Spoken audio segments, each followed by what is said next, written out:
berita dalam 7 menit. Disajikan secara santai, apa adanya, namun terjamin kebenarannya. Hai semua, nama aku Gaby dan hari ini aku bakal present berita Tobit untuk Agustus yang edisi minggu pertama. Nah, jadi kalian tahu nggak sih tanggal 25 Juli kemarin tuh ada apa? Nah, jadi tanggal 25 Juli kemarin tuh sebenarnya ada hari orang tua dan kakek nenek sedunia. Nah, tanggal 25 Juli yang kemarin kita sempat merayakan hari orang tua dan kakek nenek sedunia yang dicanangkan oleh pemimpin Katolik sedunia yang sangat-sangat kita cintai, yaitu Paus Fransiskus pastinya. Nah, sebenarnya KKI juga sudah merencanakan acara ini dengan misa anointing dan dilanjutkan dengan ramah tamah setelah misa. Cuman karena lockdown kan harus batalin gitu. Surat dari chaplain yang lebih menariknya lagi, tau gak sih guys, itu beliau menghibur banget para orang tua dan kakek nenek dengan lagu-lagu sejaman dan yang lagu-lagu sempat tenar banget di masa itu, jadi pasti memberi banyak banget kenangan. Nah, jadi lagunya itu salah satunya adalah Sepanjang Jalan Kenangan. Menarik banget gak sih guys? Boleh dicek website. Saya ingin menyampaikan selamat berbahagia sebagai kakek dan nenek dan para orang tua. Itulah panggilan kalian. Itulah panggilan kami. Sepanjang jalan kenangan, kita selalu bergandeng tangan. Sepanjang jalan kenangan, kau peluk diriku mesra. Jadi Sabtu minggu kemarin tuh actually ada rekoleksi bagi para KIP Melbourne angkatan pertama di gereja Saint Pascal di daerah Box Hill. Nah, jadi menarik banget nih, KIP adalah sebuah kursus mengerti lebih tentang konsep-konsep dan perutusan atau pemuritan tentang Katolik. Nah, rekoleksi tatap muka ini merupakan bagian akhir dari 6 sesi rekoleksi yang harus dipenuhi sebagai syarat kelulusan. Nah, normalnya dilakukan retret selama 2 hari berturut-turut gitu ya. Lagi banyak lockdown ya di Melbourne, jadi 3 sesi rekoleksi diselesaikan di Zoom aja gitu, dan 3 sesi terakhir baru tatap muka di Box Hill. Jadi bisa hybrid ya, setengah-setengah gitu. Dan tentunya para murid atau peserta gitu yang dari New South Wales gitu ya, yang boleh sih tetap di Zoom aja. Total peserta KIP pertama ini lumayan banyak loh guys, sekitar 40 orang, dan artinya emang sebanyak itu loh orang-orang yang pengen belajar gitu ya tentang kayak ilmu Katolik, dan that's really great.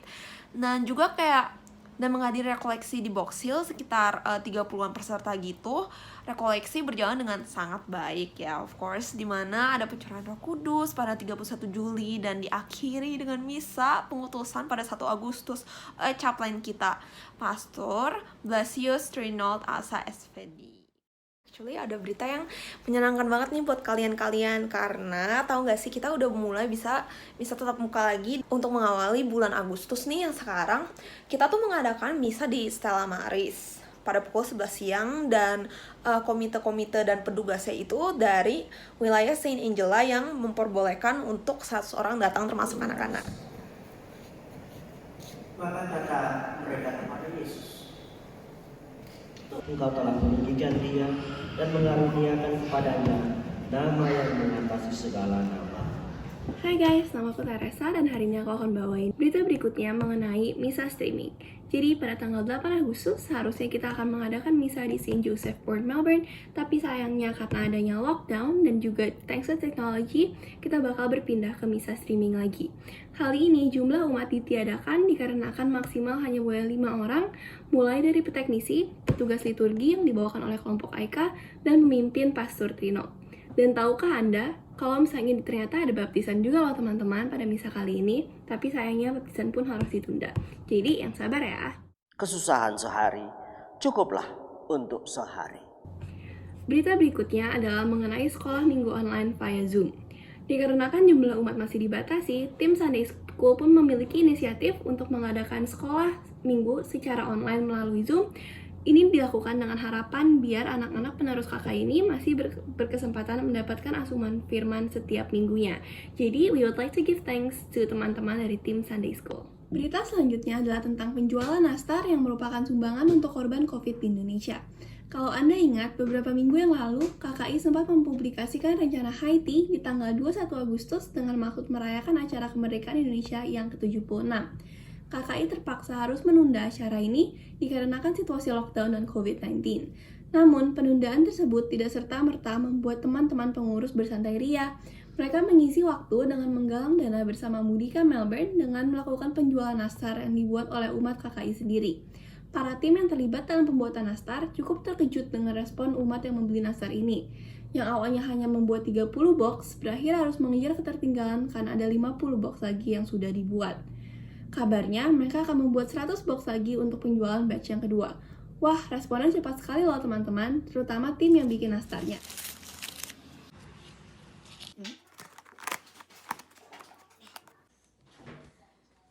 Berita berikutnya adalah tentang Misa Jumat pertama via Zoom. 6 Agustus yang lalu adalah hari Jumat pertama di bulan Agustus. Seperti biasa, kita mengadakan Misa Jumat pertama yang diawali dengan novena Hati Kudus Yesus pada pukul 7 PM. Yang awalnya misa ini direncanakan bertemu fisik di Gereja Holy Savior Fairmont South, terpaksa menjadi lewat Zoom dikarenakan lockdown Victoria yang ke-6 pada Kamis 5 malam 5 Agustus. Bacaan kali ini diambil dari Injil Markus 9 ayat 2-10 tentang penampakan Yesus di Gunung Sinai dengan pakaian yang putih berkilat-kilat. Umat yang ikut serta dalam misa Zoom ini adalah sekitar 45 orang dan misa berjalan dengan hikmat yang dipimpin oleh Pastor Tino Chaplain kita. Berita berikutnya adalah tentang kegiatan grup Faithline. Seperti biasa, grup Faithline yang merupakan grup anak-anak usia 8-13 tahun atau boleh dibilang grup ini merupakan program lanjutan KKI Melbourne setelah sekolah minggu, selalu melangsungkan pembelajaran mereka setiap hari Sabtu pukul 3 PM via Zoom. Pembelajaran yang sedang berlangsung 3 minggu terakhir ini adalah: pertama, anak-anak diajarkan berdoa novena kerahiman ilahi yang diciptakan oleh Santa Faustina dari Polandia. Setelah berdoa, biasanya anak-anak diajak untuk menonton film rohani bersama. Salah satunya pada 31 Juli yang lalu, mereka berkesempatan menonton A Giant Adventure yang menceritakan seseorang yang bertalenta bermain gitar tapi kurang percaya diri.